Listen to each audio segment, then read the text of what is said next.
হিন্দুরা, হিন্দু, খ্রিস্টান, বৌদ্ধ, তাদের ধর্মীয় কারণে তাদের উপাসনালয় যত খুশি মূর্তি বানাক, ইসলামের কোনো আপত্তি নাই। সুবহানাল্লাহ বলবেন না? কিন্তু আমার বাংলাদেশের 12 কোটি তাওহীদি জনতার রেভিনিউ নিয়ে, বাংলাদেশের জনগণের কষ্টার্জিত পয়সা নিয়ে ভাস্কর্যের নামে রাস্তার মোড়ে মোড়ে মূর্তি করার অধিকার কাউকে দেওয়া হয় নাই। এই মূর্তি রাসূল ভেঙেছেন, আর মুসলমান দেশে মূর্তি তৈরি হচ্ছে, আর লক্ষ লক্ষ মুসলমান চুপ করে বসে আছে। ঈমানের কোনো দাম নাই। আল্লাহ রাব্বুল আলামিন বলেছেন নবীর দায়িত্ব হলো ভালো কাজের আদেশ দেবে, অন্যায় কাজের নিষেধ করবে। এটা হলো নবীর দায়িত্ব। এই দায়িত্বটি আল্লাহ রাব্বুল আলামিন রাষ্ট্রকে দিয়েছেন, এটা নবীর দায়িত্ব। এই দায়িত্ব আল্লাহ রাব্বুল আলামিন ব্যক্তিকে দিয়ে দিয়েছেন। হযরতে লোকমান তার ছেলেকে ডেকে বলেছিলেন, গত বছর কোরআন শরীফের আয়াত তেলাওয়াত করে সূরা লোকমান তাফসীর করে শুনিয়েছিলাম, মনে আছে কিনা? হযরতে লোকমান তার ছেলেকে ডেকে বলেছেন, ইয়া বুনাইয়া আকিমিস সালাত ওয়া আমুর বিল মারুফি ওয়ানহা আনিল মুনকার ওয়াসবির আলা মা আসাবাক ইন্না যালিকা মিন আজমিল উমুর। হে প্রিয় বৎস, নামাজ প্রতিষ্ঠা করো, ভালো কাজের আদেশ দাও, অন্যায় কাজের নিষেধ করো। এই ভালো কাজের আদেশ দিতে গেলেই বিপদ হবে। ভালো কাজের আদেশ দিতে গেলে কি হবে? অন্যায় কাজের প্রতিরোধ করতে গেলে কি হবে? বিপদ হবে। বিপদ যখন আসবে, ওয়াসবির আলা মা আসাবাক, যখনই বিপদ আসবে তখন ধৈর্য ধারণ করবা। সেই ধৈর্যের অর্থ এই নয় বাধা দিতে গেছেন, থাপ্পড় একটা লাগাই দিছে, আর আপনি কবেন যে ব্যথা হয়েছেন নাকি, আরেকখান থাপ্পড় দিয়ে 32 খান ফালাই দেন। এর নাম সবর না। সবর এর অর্থ হচ্ছে আপনাকে বুদ্ধিমত্তার সাথে, প্রজ্ঞার সাথে, ধৈর্যের সাথে পরিস্থিতির মোকাবেলা করতে হবে, সাহসিকতার সাথে। এর নাম সবর। তাহলে ভালো কাজের আদেশ, অন্যায় কাজের প্রতিরোধ, এই কাজটি হচ্ছে নবীদের। এই কাজটি কার? এই কাজটি ব্যক্তির, প্রতিটি ব্যক্তির। আজকের মাহফিলে যত পুরুষ আর নারী এসেছেন, সমস্ত মানুষের, মুসলমানদের দায়িত্ব। এ দায়িত্ব রাষ্ট্রের। এই দায়িত্বগুলি কে বন্টন করেছেন? ও, এতক্ষণ তাও বুঝেন নাই? আল্লাহ। অন্তত একজনে বুঝছে মনে হয়। এ দায়িত্ব কে বন্টন করেছেন? আল্লাহ। এ দায়িত্ব তিনি বন্টন করেছেন। এটা ব্যক্তির, এটা নবীর, এটা উম্মতের, এটা দলের। ওয়ালতাকুম মিনকুম উম্মাতুন ইয়াদউনা ইলাল খায়র ওয়া ইয়ামুরুনা বিল মারুফ ওয়া ইয়ানহাউনা আনিল মুনকার। এ দায়িত্ব দলের, এ দায়িত্ব রাষ্ট্রের। আল্লাযীনা ইম্মাক্কান্নাহুম ফিল আরদ আকামুস সালাত ওয়া আতাউজ যাকাত ওয়া আমারু বিল মারুফ ওয়া নাহাউ আনিল মুনকার। মুসলমানেরা যদি ক্ষমতায় যায়, দিনদার ইমানদার লোকেরা যদি ক্ষমতায় যায়, 4খানা কাম করবে। জোরে বলেন কয়খান? প্রথম নম্বরে নামাজ কায়েম করবে, 2 নম্বরে যাকাত আদায় করবে, 3 নম্বরে ভালো ভালো কাজের আদেশ করবে, আর 4র্থ নম্বরে কি করবে? সমস্ত খারাপ কাজগুলি 2 হাত দিয়ে তারা বাধা দেবে। বাধা দেবে কি দিয়ে? হ্যাঁ, এইবার দেখা যাচ্ছে কয়েকজনে বলছে, বেশি লোকে ভয় পাইছে। বাধা দেবে কি দিয়ে? হ্যাঁ, এই 2 হাত দিয়ে বাধা দিতে হবে। এই কথাটা কে বলেছেন? না না, আল্লাহ বলেন না। আন্দাজে মারলে হইব নাকি? বুঝে শুনে জবাব দিতে হবে। 2 হাত দিয়ে বাধা দিতে হবে। কথাটি কার? রাসূল করিম সাল্লাল্লাহু আলাইহি ওয়াসাল্লামের। মান রা মিনকুম মুনকারান ফালিয়ুগাইয়িরহু বিয়াদি। 2 হাত দিয়ে বাধা দাও। 2 হাত দিয়ে অন্যায়ের প্রতিরোধ করো। আমরা করি? করি না। এই সরকারের আমলে সিনেমার যত ন্যাংটা ছবি রাস্তায় রাস্তায় টানানো। আমি জিজ্ঞেস করতে চাই, এত নোংরা ছবি বাংলার ইতিহাসে কোনদিন টানানো হয়েছে কিনা? একজন সরকার, একটা সরকার প্রধান নারী, একজন নারী সরকার প্রধান, আর তার সময় নারীরা সবচাইতে বেশি লাঞ্ছিত আর ধর্ষিত হলো। ভালো কাজের আদেশ দাও, অন্যায় কাজ থেকে ফিরাও। রমজান মোবারক আসতেছে, চট্টলার সিংহ পুরুষেরা হাত মজবুত করো, সিনেমার পোস্টার ছেড়ে আন্দোলন শুরু করে দাও। কোন সিনেমায় নগ্ন ছবি থাকতে পারবে না, কোন রাস্তায় নগ্ন ছবি থাকতে পারবে না।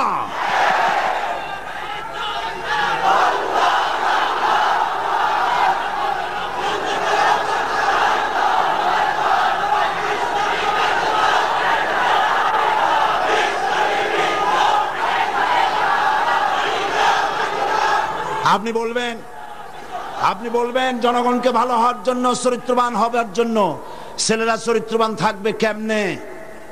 রাত 2টোর পরে ডিশ এন্টিনার মাধ্যমে নীল ছবি প্রদর্শিত হয় ডিশ এন্টিনা দিয়ে। এই ডিশ এন্টিনার এই পারমিশন কে দিল? কি জবাব দিবা কিয়ামতের দিন?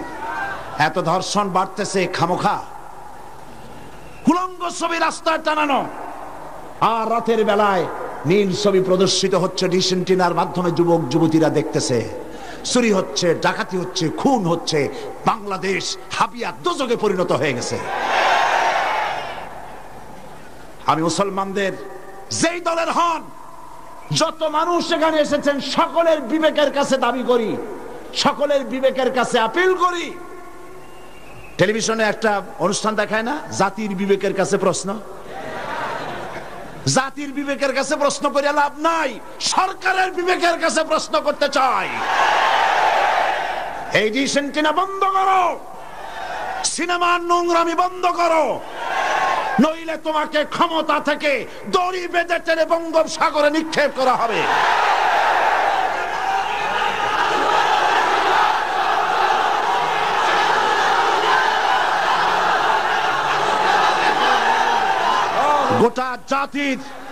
গোটা জাতির চরিত্র নষ্ট করা হচ্ছে। আপনারা যদি ঘুমায় থাকেন, জাতিকে বলছি, যেই দল করেন, আপনি যদি ঘুমায় থাকেন, আপনার ঘরের ভিতরে আপনার সন্তান ধর্ষক হবে, আপনার মেয়ে নষ্ট হবে, ভ্রষ্ট হবে। গোটা জাতি ইউরোপ আমেরিকার চাইতে নোংরামি, নষ্টামি, ভ্রষ্টতার ভিতরে ডুবে যাবে গোটা দেশ। এখনো সময় এসেছে, রুখে দাঁড়াও, রুখে দাঁড়াও। ঈমান বাঁচাবার লক্ষ্যে, দেশ বাঁচাবার লক্ষ্যে। ও আমার জাতি, ফিরে এসো, ঈমানের বলে বলিয়ান হও। ইন্না কায়দা শায়তানি কানা দাঈফা, শয়তানের চক্রান্ত আসলেই দুর্বল। বাড়িওয়ালার শক্তি বেশি না চোরের শক্তি বেশি? আপনারা বাড়িওয়ালা। অন্যায় কাজের প্রতিরোধ, ভালো কাজের আদেশ, এই কাজটা রাসূলুল্লাহ করেছিলেন। আপনারা দেখেন, আমাদের দেশে মসজিদেও লোক ভরা, সিনেমা হলে কি মানুষের খুব দুঃখ নাকি? বরং সামনে লেখা থাকে হাউসফুল, লোক ভর্তি। মাহফিলেও লোক ভর্তি, গান বাজনাও লোক ভর্তি। আমি এই দৃষ্টান্তটা এইভাবে দেই যে একটা খাল উত্তর দক্ষিণে প্রবাহিত, ওই খালে অনেক মাছ আছে। মাছ ধরার জন্য এলাকাবাসীরা খালের মধ্যে নেমে গেল। তারপরে উত্তর দিকের পানি বালতি ভরিয়া দক্ষিণ দিকে ফালাইতে লাগলো বহু মানুষ। এইভাবে পানি ফালাইতে ফালাইতে সন্ধ্যা হয়ে গেছে। মাছ ধরার জন্য পিছনে তাকাইছে, তাকায় দেখে সামনেও যত পানি, পিছনেও তত পানি। মেহনত বরবাদ, গুনাহ লাজিম। এখন এই অবস্থা হলো কেন বলেন তো বুদ্ধি করিয়া? সুবহানাল্লাহ, সকলেই সচেতন, বুঝে ফেলাইছেন। বাঁধ না দিয়া সমানে পানি ফেলাইছে। আজকে যদি একটা আদর্শিক বাঁধ আমাদের থাকতো, তাহলে মসজিদ ভরা আর সিনেমা ভরা এটা হইতো না। আদর্শিক বাঁধ হলো ইসলামী রাষ্ট্র। ইসলামী রাষ্ট্র যদি হতো, তাহলে সিনেমার ছেলেরা, সিনেমা যারা দেখে ওরা ভালো হয়ে হইয়া মসজিদে ঢুকতো, আর মসজিদের মানুষ কোন রকম সিনেমায় যেত না। যত খারাপ ভালো হতো, যত খারাপ তত ভালো হতো। হতে হতে উত্তর দিকে তাকায় দেখা যেত খারাপ একটাও নাই, সব ভালো হয়ে গেছে। রাসূলুল্লাহ এটাই করেছে, আল্লাহর নবীরা এটাই করেছিলেন। এবং এই পদ্ধতি দিয়ে ওয়া আমরুহুম বিল মারুফ ওয়া ইয়ানহাহুম আনিল মুনকার, ভালো কাজের আদেশ করতেন, অন্যায় কাজ থেকে দুই হাতে ফিরে হাত দিয়ে বাধা দিতেন। ফিরতে হবেই। আজকে এই কাজটি করার পর রাসূল করিম সাল্লাল্লাহু আলাইহি ওয়াসাল্লাম তার যুগে 10 বছর এটার উপরে শাসন করলেন। আল্লাহ পাক বলেছেন এই কাজটা করলেই তোমরা মুক্তি পাবে, কল্যাণ পাবে। এই কি কাজ? ভালো কাজের আদেশ, অন্যায় কাজের নিষেধ। এই কাজটা করলেই তোমরা কি পাবে? কল্যাণ পাবে। তোমাদের রাষ্ট্র কল্যাণ রাষ্ট্রে পরিণত হয়ে যাবে। এই ওয়াদা কার? এবার দেখেন 10টি বছর নবীজি রাষ্ট্র পরিচালনা করার পর ইন্তেকাল করলেন। হযরত আবু বকর রাদিয়াল্লাহু তাআলা আনহু তিনি আজ রাষ্ট্রপ্রধান হয়েছেন।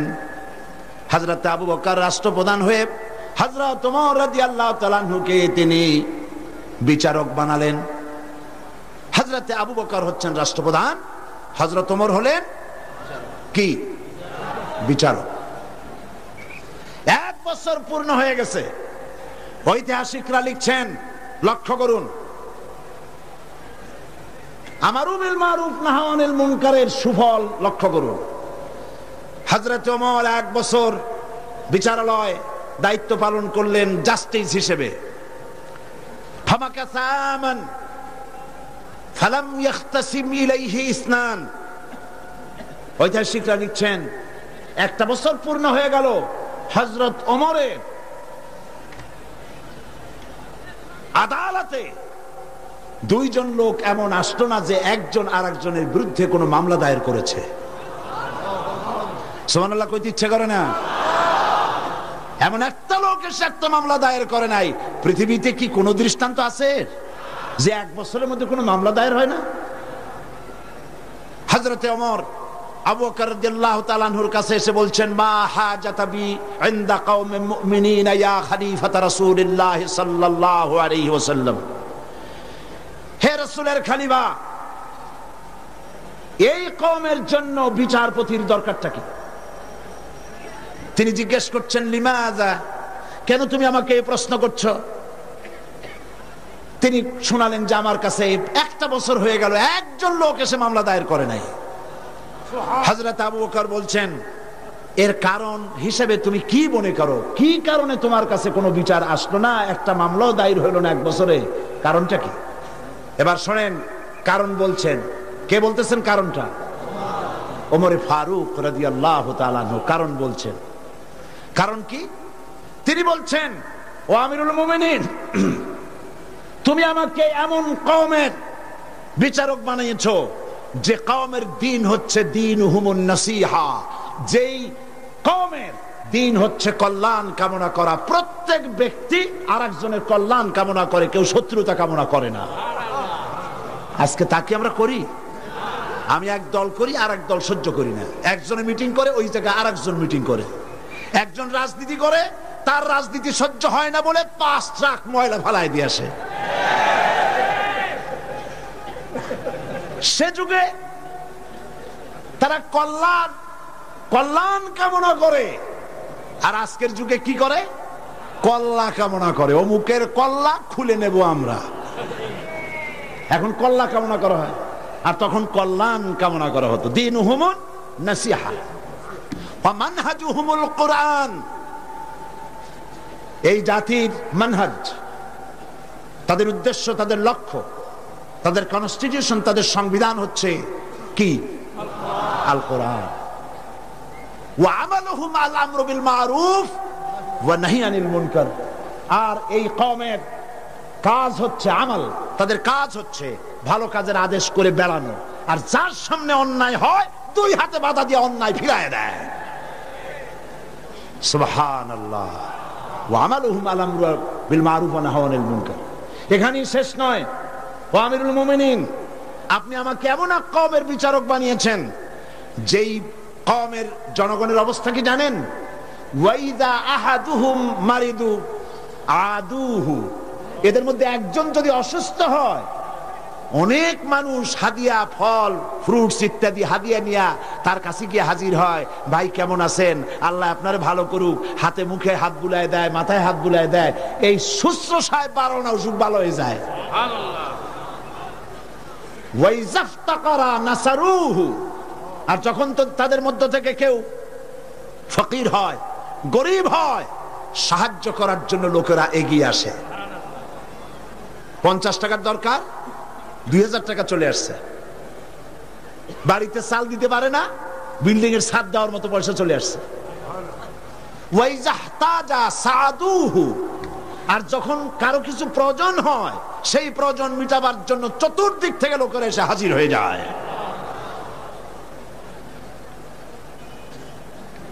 কুল্লু ওয়াহিদিন মিনহুম ইয়ারিফু হাদ্দাহু ফায়াকিফু ইনদাহু, এর প্রত্যেক ব্যক্তি তার নির্ধারিত সীমা চেনে।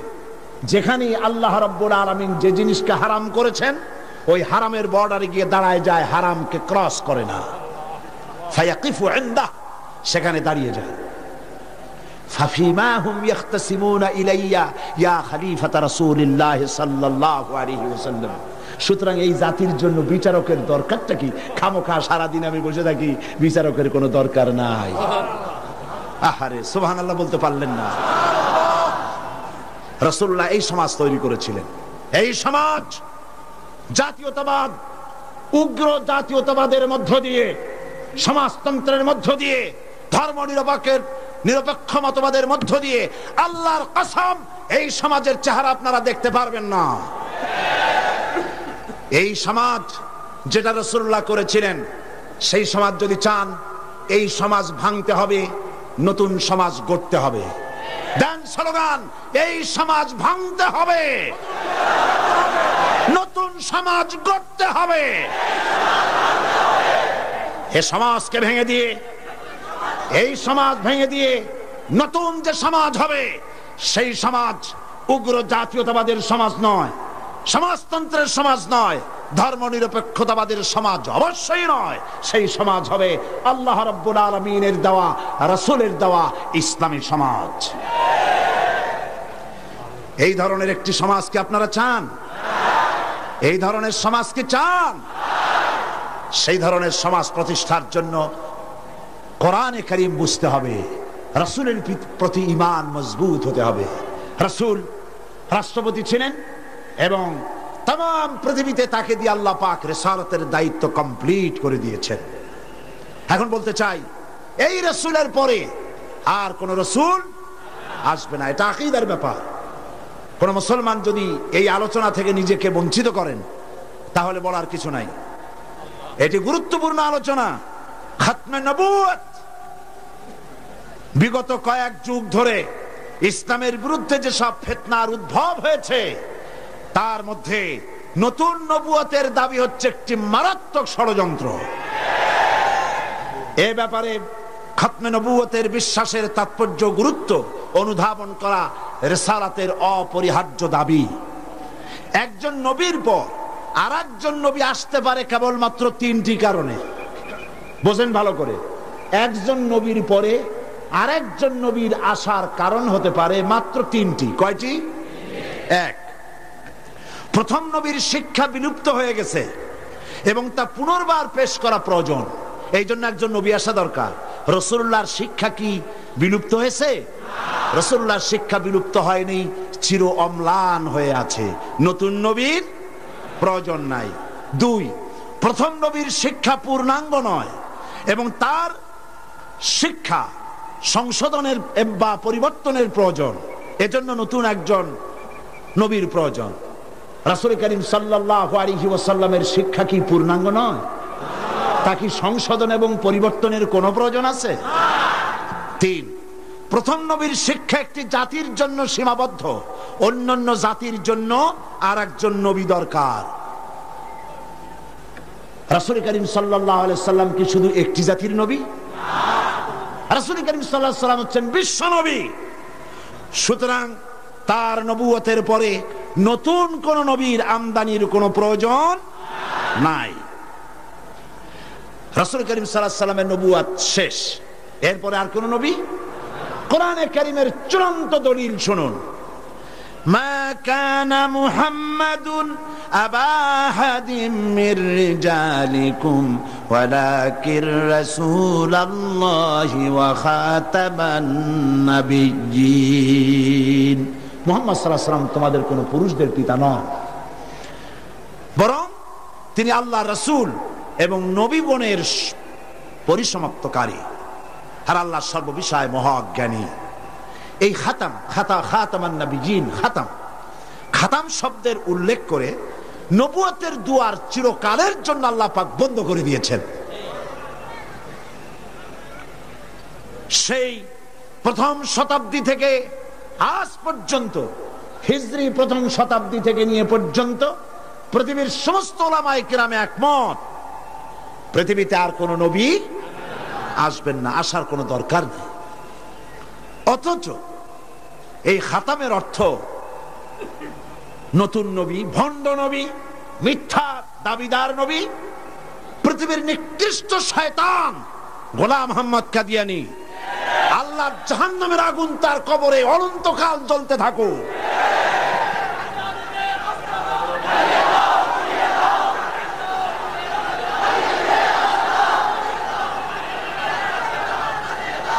পবিত্র কোরআন মাজিদে খাতাম শব্দের অর্থকে সে বিকৃত করেছে। সে বলেছে খাতামুন নবিয়্যিন এর অর্থ হচ্ছে আফজালুন নবিয়্যিন, ওর বাপের মাথা। সে বলেছে আরো নবী আসতে পারে। আমি তার লেখা থেকে কোট করছি, গোলাম মোহাম্মদ কাদিয়ানী বলছে, ये बात बिल्कुल रोज़े रोशन की तरह साबित है कि आ हजरत सल्लल्लाहु अलैहि वसल्लम के बाद नबूवत का दरवाजा खुला है। दिवालोकेर मतो এটা সত্য যে মুহাম্মদ সাল্লাল্লাহু আলাইহি ওয়াসাল্লামের পরে নবুয়তের দরজা খোলা আছে। शारो बोलছে, उन्होंने यानी मुसलमानों ने ये समझ लिया है कि खुदा के खजाने खत्म हो गए। उनका ये समझना खुदा ताला की कदर की ही ना समझने की वजह से है, वरना एक नबी क्या, मैं तो कहता हूं कि हजारों नबी होंगे। শয়তান কোথাকার? সে বলছে যারা বলে, অর্থাৎ মুসলমানেরা বলে আর কোন নবী আসবে না, এই কথা বলে তারা আল্লাহর ক্ষমতাকে সীমাবদ্ধ করতে চায়। আমি তো বলি এক নবী কেন, হাজার হাজার নবী আসতে পারে। তার বই আনোয়ারে খেলাফত 62 পৃষ্ঠা, সেখানে সে লিখছে, अगर मेरी गर्दान के दोनों तरफ तलवार भी रख दी जाए बाद और मुझे कहा जाए कि तुम ये कहो कि हजरत सल्लल्लाहु अलैहि वसल्लम के बाद कोई नबी नहीं आएगा, तो मैं उसे जरूर कहूंगा कि तू झूठा है, कज्जाब है, आपके बाद नबी आ सकते हैं और जरूर आ सकते हैं। সে বলছে আমার গর্দানের দুই দিকে যদি তরবারি ধরা হয় আর যদি বলা হয় যে নবী আর আসবে না মুহাম্মদ সাল্লাল্লাহু আলাইহি ওয়াসাল্লামের পরে, আমার গর্দান উড়ে যেতে পারে, তারপরেও আমি বলবো মুহাম্মদ সাল্লাল্লাহু আলাইহি ওয়াসাল্লামের পরে আরো নবী আসতে পারে। এবার ধরুন গোলাম মোহাম্মদ কাদিয়ানী তার বইয়ের মধ্যে লিখছে, कुल मुसलमान जो हजरत मसीह मऊद की बायात में शामिल नहीं हुए, खा उन्होंने हजरत मसीह मऊद का नाम भी नहीं सुना, वो काफिर है और दायरा इस्लाम से खारिज है। গোলাম মোহাম্মদ কাদিয়ানী তার আয়নায়ে সাদাকাত বইয়ের মধ্যে লিখছেন যে গোলাম মোহাম্মদকে যারা নবী মানে না অথবা তার নাম যারা শোনে নাই তারাও কাফের। নাউযুবিল্লাহি মিন যালিক। এরপরে শারো লিখছে মুসলমানদের ছেলে মেয়েরাও কাফের। তার বই আনোয়ারে খেলাফত 93 পৃষ্ঠা লিখছে, अगर किसी गैर अहमदी का छोटा बच्चा मर जाए तो उसका जनाजा क्यों नहीं पढ़ा जाए, वो तो मसीह मऊद का मुनकर नहीं। मैं ये सवाल करने वाले से पूछता हूं कि अगर ये बात दुरुस्त है तो फिर हिंदुओं और ईसाइयों के बच्चों का जनाजा क्यों नहीं पढ़ा जाता है। দেখছেন কত বড় উল্লুক। সে বলছে যে মুসলমানদের বাচ্চাদের জানাজা পড়া যাবে না কেন, প্রশ্ন করা হয়েছে তাকে। সে বলছে যে মুসলমানদের জানাজা কেন পড়বো, মুসলমানদের বাচ্চাদের জানাজা কেন পড়বো? হিন্দু এবং খ্রিস্টানদের বাচ্চাদের তো আমরা জানাজা পড়ি না, সুতরাং মুসলমানদের বাচ্চারাও যখন ঈসাইদ আমাদেরকে যখন মানে না, গোলাম মোহাম্মদকে নবী মানে না, সুতরাং সেও কাফের, তার জানাজা পড়া যাবে না। এইভাবে তার বইপত্রের মধ্যে অনেক কথা সে লিখেছে। এমনকি কথাও লিখেছে যে আমি স্বপ্নে দেখেছি আল্লাহ আমার সামনে এক যুবকের রূপ ধারণ করে এসেছেন, আর আমি এক যুবতী নারী হিসাবে তার সামনে দাঁড়ালাম। তিনি রাতে আমাকে ব্যবহার করলেন এবং তার দ্বারা আমি গর্ভবতী হয়ে আমি ঈসা মসিহে রূপান্তরিত হলাম। নাউজুবিল্লাহ। এই শয়তানের কবরে দোজখের আগুন জ্বলুক। ওকে যারা নবী বলে মানে তারা কাফের।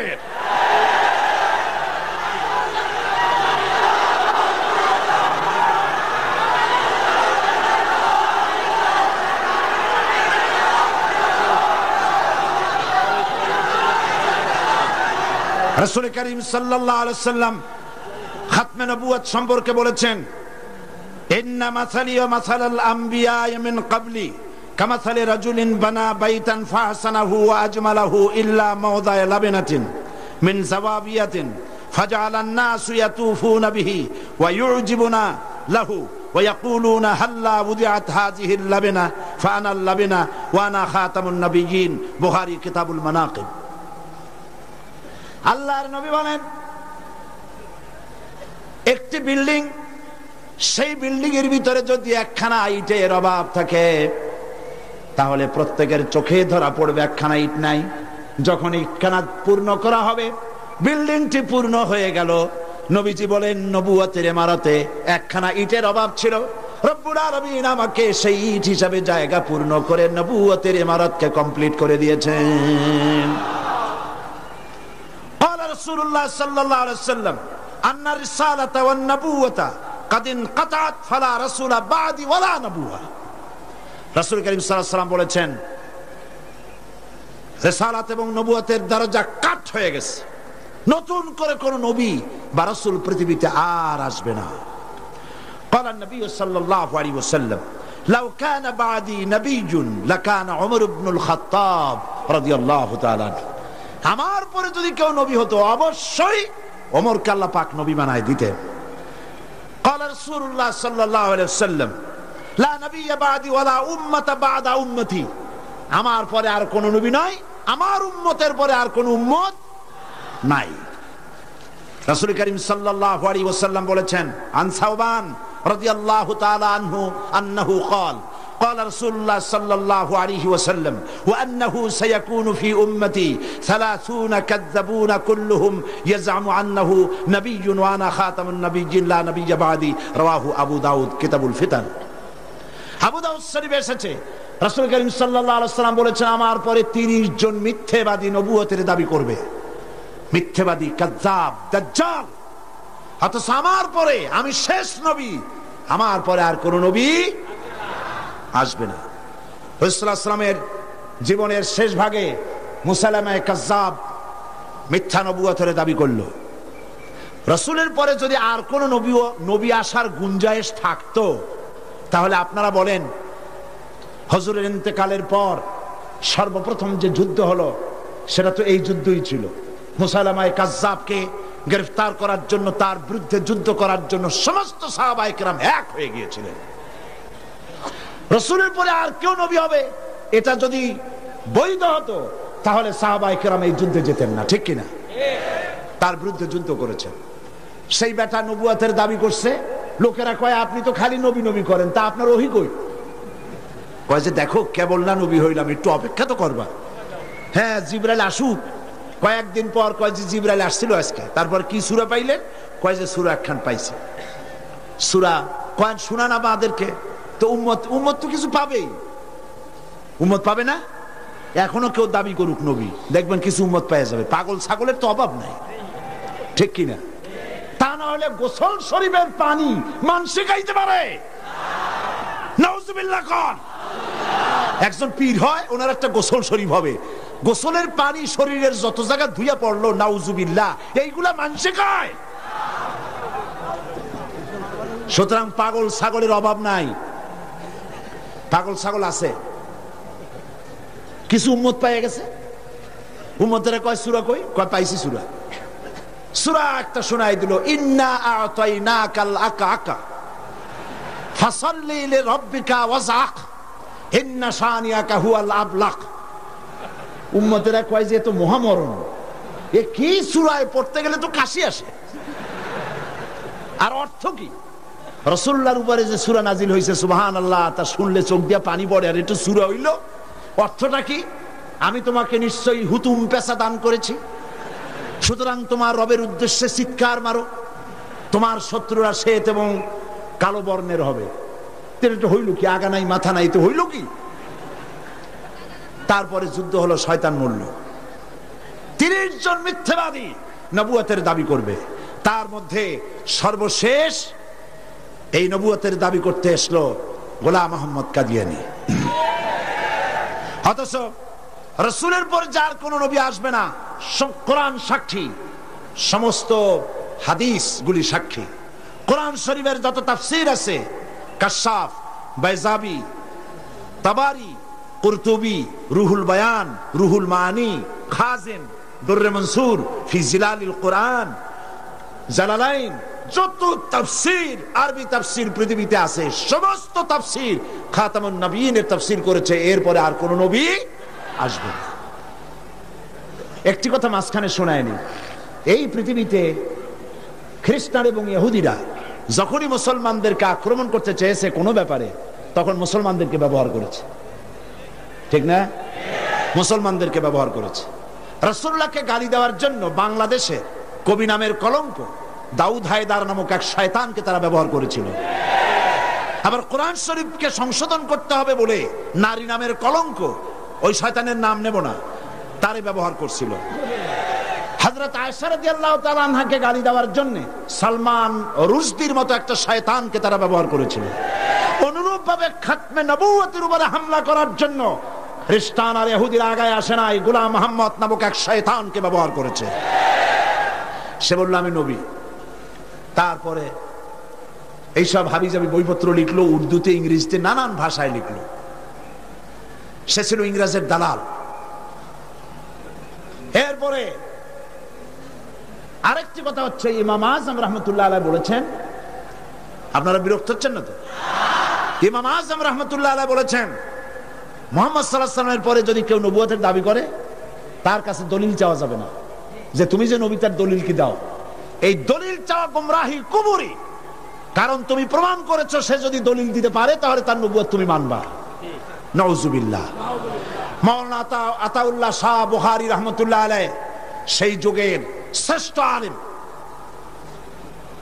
তিনি তার কাছে গিয়ে বলছেন, এ গোলাম, নবুয়তের দাবি করো, শক্তি পাও কই?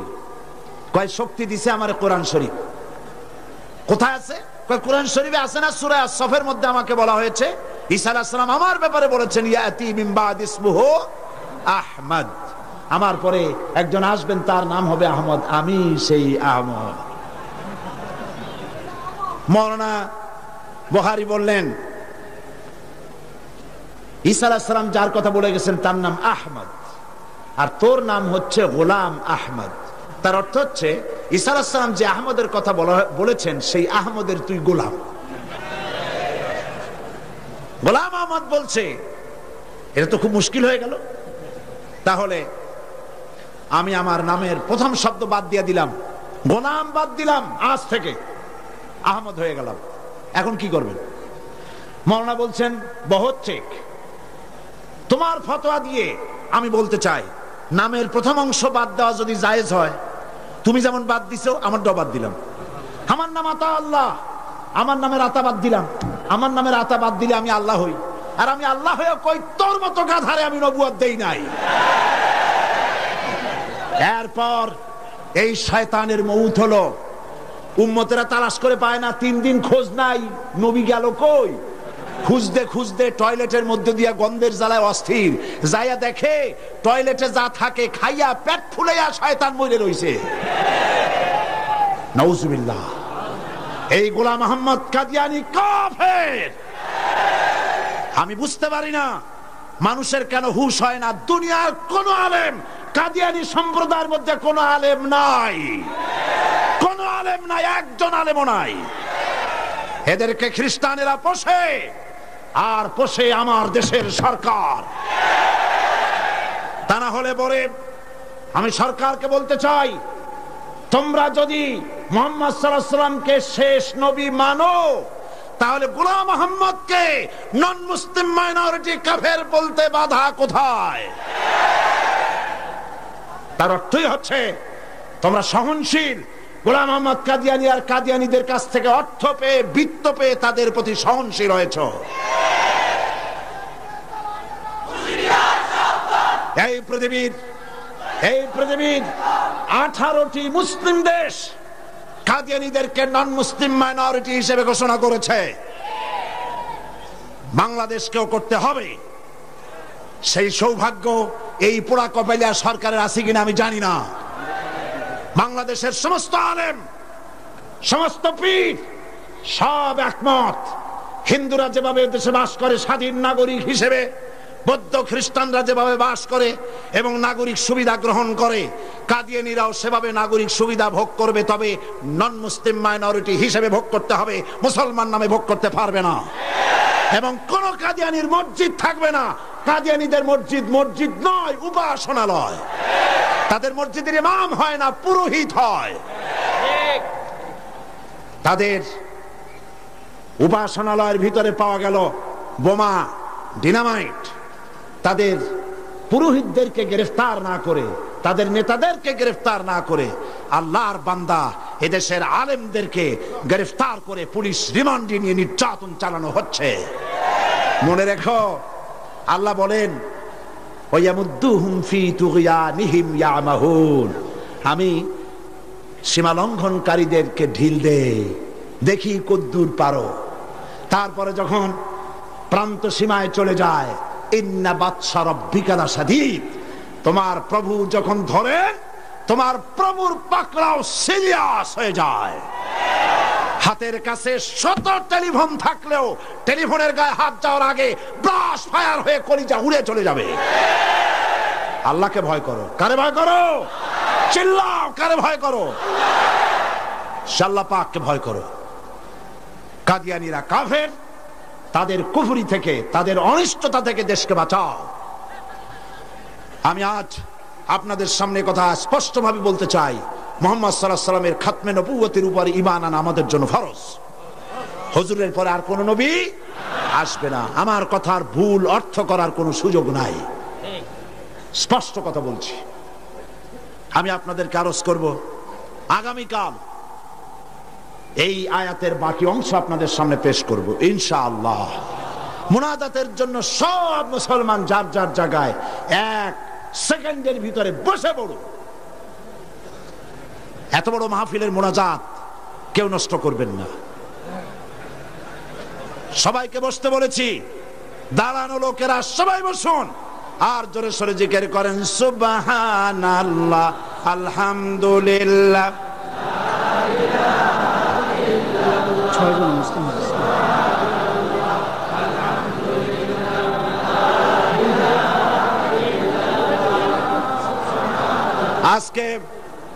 আজকে 6 জন মুসলিম ইসলাম কবুল করার জন্য এসেছেন।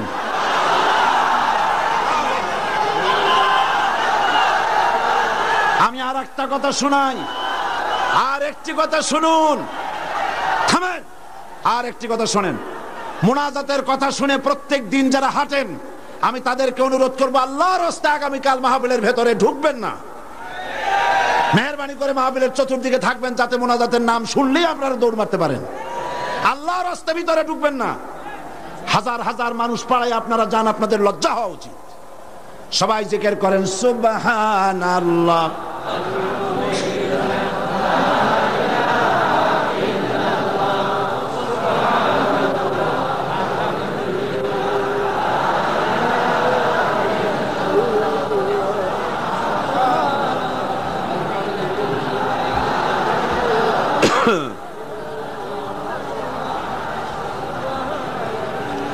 আজকে যারা ইসলাম কবুল করবেন তারা হচ্ছেন সুনীল কান্তি দাস, পিতা Arjit Kanti Das, B block road, Chandgaon, Panchlaish. বর্তমান নাম পছন্দ করেছে মোহাম্মদ ইব্রাহিম। শ্রী মানিক চন্দ্র দাস, শ্রী মানিক চন্দ্র দাস, পিতা শ্রী কমলকান্তি দাস, পাঁচলাইশ। বর্তমান নাম মোহাম্মদ সাইফুল ইসলাম আজাদ। প্রবাস কৈবর্ত, পিতা Makhan Kaibarta, Amin jute mills, main gate, Panchlaish. বর্তমান নাম মোহাম্মদ রাসেল। বিশ্বজিৎ সূত্রধর, পিতা মাখনলাল সূত্রধর, বর্তমান নাম বাড়ি সন্দীপ। বর্তমান নাম পছন্দ করেছে মোহাম্মদ মনিরুল ইসলাম। শ্রী দুলাল বাবু শীল, পিতা শ্রী জিতেন বাবু শীল, সিগন্যাল কোম্পানি, পাঁচলাইশ। বর্তমান নাম মোহাম্মদ আবু বকর সিদ্দিক। শ্রী সুবল চন্দ্র সাহা, পিতা আশুতোষ সাহা, খাগড়াছড়ি, ডাকঘর কুইসাপ, কি গুইমরা। বর্তমান নাম পছন্দ করেছে মোহাম্মদ ওসমান গনি। আসুন, হাত দাও, হাত দাও, সবাই সবাই হাত দাও, একটা একটা করে হাত দাও। হ্যাঁ হ্যাঁ, কাছে আসো একটু। লা ইলাহা ইল্লাল্লাহু মুহাম্মাদুর রাসূলুল্লাহ। আল্লাহ ছাড়া কোনো ইলাহ নাই, মাবুদ নাই, উপাস্য নাই। মুহাম্মদ সাল্লাল্লাহু আলাইহি ওয়াসাল্লাম আল্লাহর রাসূল। আশহাদু আন লা ইলাহা ইল্লাল্লাহু ওয়াহদাহু লা শারীকা লাহু ওয়া আশহাদু আন্না মুহাম্মাদান আবদুহু ওয়া রাসূলুহু। আমি সাক্ষ্য দিচ্ছি আল্লাহ ছাড়া কোনো ইলাহ নাই, মাবুদ নাই, উপাস্য নাই। তিনি এক, তিনি একক, তার কোনো অংশীদার নাই। আমি আরো সাক্ষ্য দিচ্ছি মুহাম্মদ সাল্লাল্লাহু আলাইহি ওয়াসাল্লাম আল্লাহর বান্দা এবং তার প্রেরিত রাসূল। এদিকে ফিরে সকলকে বলো আসসালামু আলাইকুম। আল্লাহর এই বান্দাগুলি, দাঁড়ায় থাকো, আল্লাহর এই বান্দাগুলি 6 জন বান্দা মুশরিক ছিলেন। এখন আমাদের তৌহিদ পন্থী কি? তারা আমাদের কি? তারা আমাদের ভাই। এখন তারা মাসুম, তারা বেগুনাহ। এই লক্ষ লক্ষ মুসলমানদের পক্ষ থেকে আমি তাদেরকে আলিঙ্গন করে ইসলামে স্বাগত জানাচ্ছি।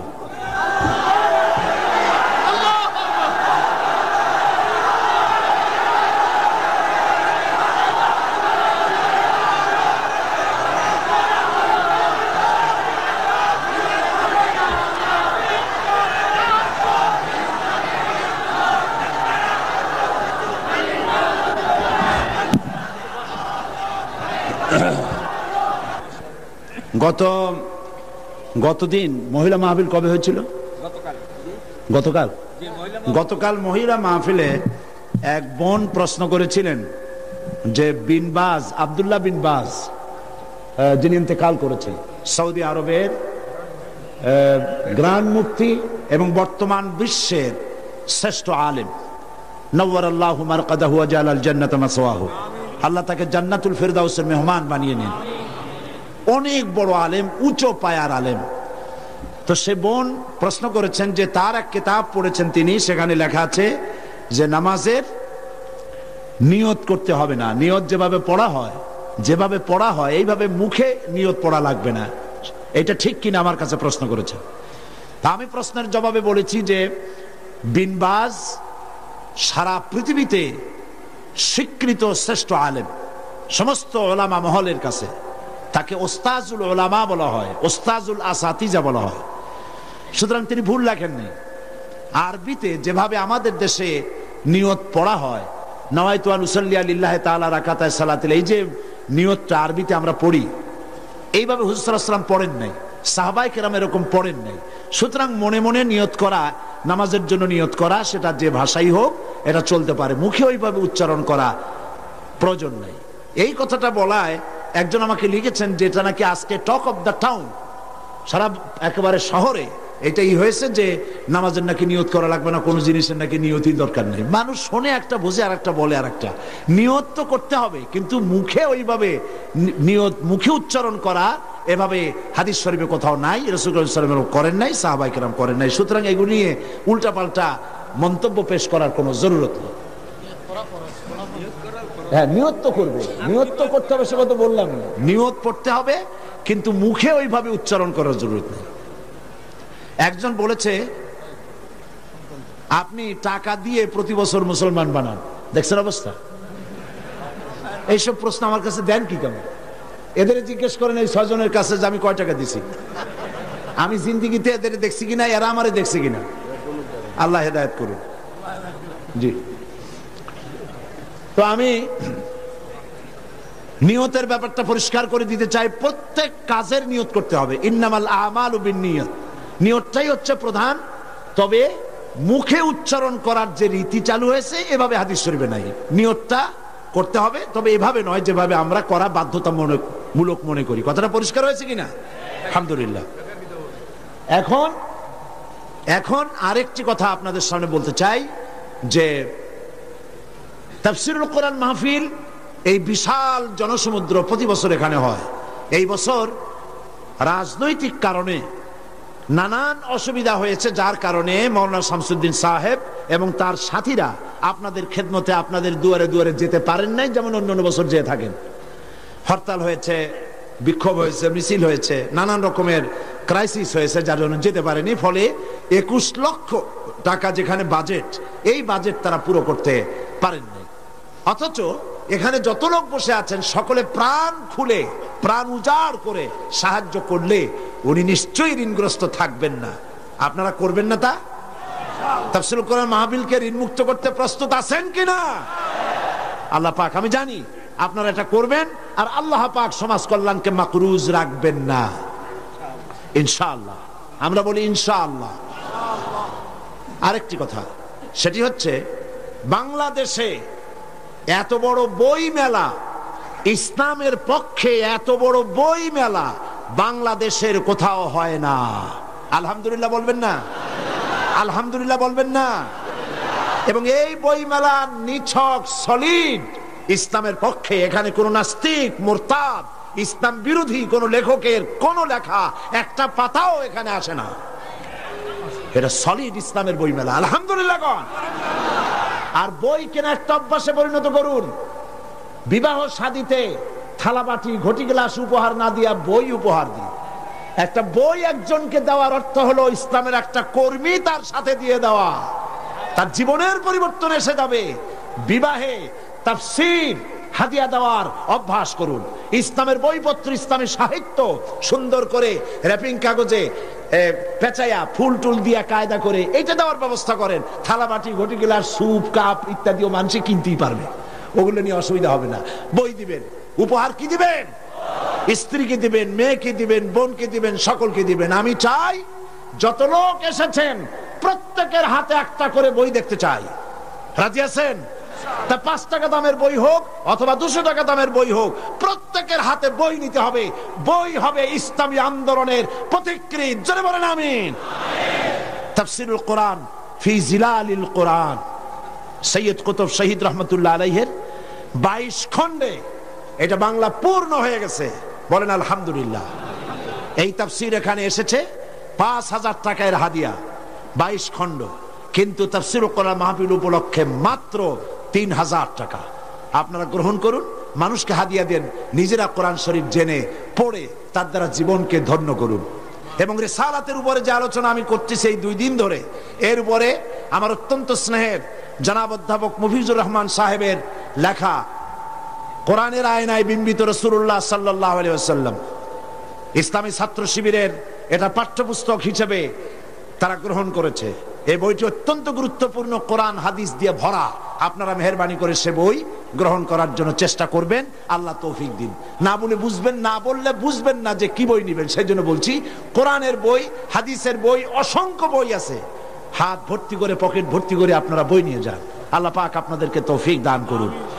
এবং আমি কেন জামাত ইসলামী করি, দাড়ি আর টুপি সম্পর্কে যে সমস্ত প্রতিবাদ আমাদের বন্ধুরা আমাদের বিরুদ্ধে বলেন, দাড়ি এবং টুপি সম্পর্কে আমাদের আকীদা কি, মাওলানা মওদুদী রাহমাতুল্লাহ আলাইহি তিনি কি কাজ করেছিলেন, এর উপরে বিস্তারিত লেখা ইসলামের রাজনৈতিক বিধান আমার বইটির ভিতরে আছে, সংগ্রহ করুন। দ্বিধা দ্বন্দ্ব সন্দেহ নিজেরও দূর হবে, অন্যদেরও দূর করতে পারবেন। আল্লাহ তৌফিক দান করুন, আল্লাহুম্মা আমিন। রব্বানা যালামনা আনফুসানা ওয়া ইন লাম তাগফির লানা ওয়া তারহামনা লানাকুনান্না মিনাল খাসিরিন। হে আল্লাহ তাআলা, লক্ষ লক্ষ মুসলমান নরনারী তোমার দরবারে হাত তুলেছি, মেহেরবানি করে আমাদেরকে গোমরাহি থেকে বাঁচাইয়া দাও, আমাদেরকে শিরক এবং বেদাত থেকে মুক্ত করে দাও। আয় আল্লাহ, তুমি দয়া করে আমাদেরকে সিরাতুল মুস্তাকিমে চলার তৌফিক দিয়া দাও। ইয়্যাকা না'বুদু ওয়া ইয়্যাকা নাস্তাঈন। পড়েন সবাই, ইয়্যাকা না'বুদু ওয়া ইয়্যাকা নাস্তাঈন, ইহদিনাস সিরাতাল মুস্তাকিম, সিরাতাল্লাযীনা আন'আমতা আলাইহিম গায়রিল মাগদুবি আলাইহিম ওয়ালাদ-দাল্লিন। اللهم لا مانع لما أعطيت ولا معطي لما منعت ولا ينفع ذا الجد منك الجد. ستر العرش مسبول علينا وعين الله ناظرة إلينا بحول الله لا يقدر علينا. اللهم إنا نجعلك في نحورهم ونعوذ بك من شرورهم. الله تعالى এই শতাব্দীর শেষ তাফসীরুল কোরআন মাহফিলের আজ চতুর্থ দিন। আগামীকাল এই মাহফিল শেষ হয়ে যাবে, পরের দিন এই মাঠ খা খা করতে থাকবে। হায় আল্লাহ রাব্বুল আলামিন, প্রতি বছর এই চট্টগ্রামের মানুষেরা ঈদের মতো করে উৎসব করে, প্রত্যেকের বাড়িতে বাড়িতে মেহমান জমা হয়ে যায়। হায় আল্লাহ তাআলা, মানুষেরা দূর দূরান্ত থেকে ছুটে আসে। আল্লাহ তুমি দয়া করে এই তাফসীরুল কোরআন মাহফিলকে এই দেশের ইসলামী আন্দোলনের মাইলস্টোন বানায়া দাও রব্বুল আলামিন। এই ইসলামী আন্দোলনের জন্য তামাম পৃথিবীর বুকে কোরআনে কারীমের এই আওয়াজ তুমি পৌঁছায়া দাও। খাতমে নবুয়তের উপরে যে আলোচনা আমরা করলাম, এর উপরে আমাদের আকীদা মজবুত করে দাও। হায় আল্লাহ, কাদিয়ানী সম্প্রদায়কে আল্লাহ তুমি হেদায়েত করে দাও রব্বুল আলামিন। তাদেরকে এই বাংলাদেশে তারা যে মুসলমানদের বিরুদ্ধে ষড়যন্ত্র করছে, তার মোকাবেলায় আল্লাহ তুমি দয়া করে মুসলমানদেরকে সাহায্য করো রব্বুল আলামিন। আগামীকাল আখেরি মোনাজাতে তোমার বান্দা বান্দীদেরকে চতুর্দিক থেকে মিছিল সহকারে তোমার নামের স্লোগান দিতে দিতে মানুষের উত্তাল ঢেউ এই জায়গায় তুমি সব পৌঁছাইয়া দিও। এই মাঠ তোমার বান্দাদের পদভারে শেষ দিনে সংকীর্ণ হয়ে যায়। আল্লাহ তুমি আপন কুদরতে এই মাঠকে বড় করে মানুষের ব্যবস্থা করে দিও রব্বুল আলামিন। তোমার কুদরতি নিজাম দিয়ে এই মাহফিল পরিচালনা করে দিও। হায় আল্লাহ পাক, এই মাহফিলে জাতি ধর্ম দল মত নির্বিশেষে লোকেরা তোমার কোরআন শুনতে আসেন। আল্লাহ পাক, তোমার কাছে বিনীতভাবে ফরিয়াদ করি, যেই দলের লোক হোক না কেন, কোরআনের হেদায়েত সকলের নসিবে তুমি দিয়ে দিও রব্বুল আলামিন। তুমি দয়া করে আগামীকাল যে আলোচনা করলে মানুষের জন্য হেদায়েত নসিব হবে, সেই আলোচনা আল্লাহ তুমি আলোচকদের মুখে এনে দিও। হে আল্লাহ রব্বুল আলামিন, এই মাহফিলে দয়া করে মেহেরবানি করে যত লোকে টাকা দিয়েছে আর দেবে, আল্লাহ তুমি সকলকে মেহেরবানি করে এই সমাজ কল্যাণকে সাহায্য করার তৌফিক দান করে দিও। ইসলামী বই পুস্তক যারা নিয়ে এসেছেন কষ্ট করে, আল্লাহ তাদের কামাইতে বরকত দান করে দিও। ইসলামের এই জিহাদে অংশ নিয়েছেন লিখুনি দিয়ে কলম দিয়ে যারা, আল্লাহ তুমি তাদের প্রতি রহম করো। সমস্ত মুসলিম জনগণকে কোরআন হাদিস আর ইসলামী সাহিত্য কিনে পড়ে সেই অনুযায়ী আমল করার তৌফিক দিয়ে দিও। ربنا تقبل منا إنك أنت السميع العليم وتب علينا إنك أنت التواب الرحيم. سبحان ربك رب العزة عما يصفون وسلام على المرسلين والحمد لله رب العالمين. واجعل آخر كلمة عند الموت لا إله إلا الله محمد رسول الله. السلام عليكم ورحمة الله.